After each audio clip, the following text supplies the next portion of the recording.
इंदिरा, एकादशी व्रत कथा और व्रत खोलने की विधि। युधिष्ठिर ने पूछा, हे मधुसूदन, कृपा करके मुझे यह बताइए कि आश्विन के कृष्ण पक्ष में कौन सी एकादशी होती है। भगवान श्री कृष्ण बोले, राजन, आश्विन गुजरात महाराष्ट्र के अनुसार भाद्रपद के कृष्ण पक्ष में इंदिरा नाम की एकादशी होती है। उसके व्रत के प्रभाव से बड़ी डीढ़े बड़े पापों का नाश हो जाता है। नीच योनि में पड़ी डीढ़े हुए पितरों को भी यह एकादशी सदगति देने वाली है। राजन, पूर्वकाल की बात है। सत्ययुग में इंद्रसेन नाम से विख्यात एक राजकुमार थे, जो माहिष्मतिपुरी के राजा होकर धर्मपूर्वक प्रजा का पालन करते थे। उनका यश सब ओर फैल चुका था। राजा इंद्रसेन भगवान विष्णु की भक्ति में तत्पर हो गोविंद के मोक्षदायक नामों का जप करते हुए समय व्यतीत करते थे और विधिपूर्वक अध्यात्म तत्व के चिंतन में संलग्न रहते थे। एक दिन राजा राजसभा में सुखपूर्वक बैठे हुए थे। इतने में ही देवर्षि नारद आकाश से उतरकर वहां आ पहुंचे। उन्हें आया हुआ देख राजा हाथ जोड़कर खड्डे हो गए और विधिपूर्वक पूजन करके उन्हें आसन पर बिठाया। इसके बाद वे इस प्रकार बोले, मुनिश्रेष्ठ, आपकी कृपा से मेरी सर्वथा कुशल है।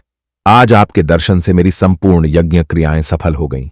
देवर्षे, अपने आगमन का कारण बताकर मुझ पर कृपा करें। नारद जी ने कहा, नृपश्रेष्ठ, सुनो, मेरी बात तुम्हें आश्चर्य में डालने वाली है। मैं ब्रह्मलोक से यमलोक में गया था। वहां एक श्रेष्ठ आसन पर बैठा और यमराज ने भक्तिपूर्वक मेरी पूजा की।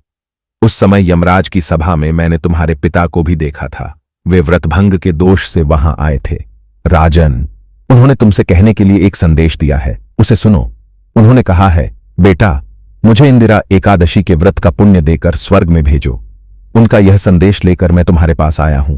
राजन, अपने पिता को स्वर्गलोक की प्राप्ति कराने के लिए इंदिरा एकादशी का व्रत करो। राजा ने पूछा, भगवान, कृपा करके इंदिरा एकादशी का व्रत बताइए। किस पक्ष में, किस तिथि को और किस विधि से यह व्रत करना चाहिए। नारद जी ने कहा, राजेंद्र, सुनो, मैं तुम्हें इस व्रत की शुभ कारक विधि बतलाता हूं। आश्विन मास के कृष्ण पक्ष में दशमी के उत्तम दिन को श्रद्धायुक्त चित्त से प्रातःकाल स्नान करो। फिर मध्याह्न काल में स्नान करके एकाग्र चित्त हो एक समय भोजन करो तथा रात्रि में भूमि पर सो। रात्रि के अंत में निर्मल प्रभात होने पर एकादशी के दिन दातुन करके मुंह धो।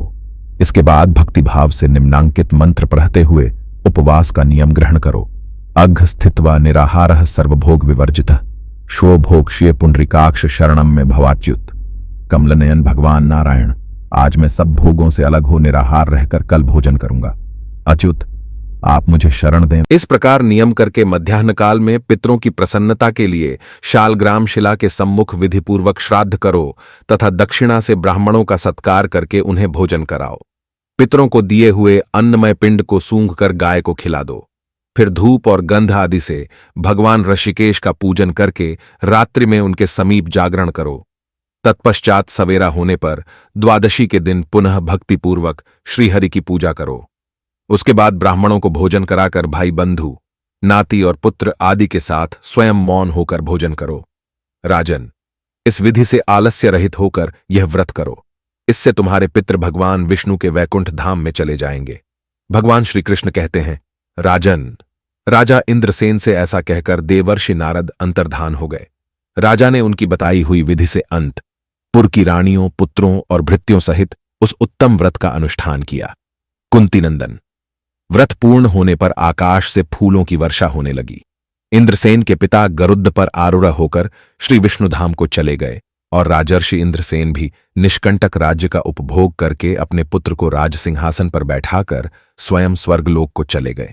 इस प्रकार मैंने तुम्हारे सामने इंदिरा एकादशी व्रत के माहात्म्य का वर्णन किया है। इसको पढ़ने और सुनने से मनुष्य सब पापों से मुक्त हो जाता है। व्रत खोलने की विधि। द्वादशी को सेवा पूजा की जगह पर बैठकर भुने हुए 7 चनों के 14 टुकड़े करके अपने सिर के पीछे फेंकना चाहिए। मेरे 7 जन्मों के शारीरिक, वाचिक और मानसिक पाप नष्ट हुए। यह भावना करके 7 अंजलि जल पीना और चने के साथ दाने खाकर व्रत खोलना चाहिए।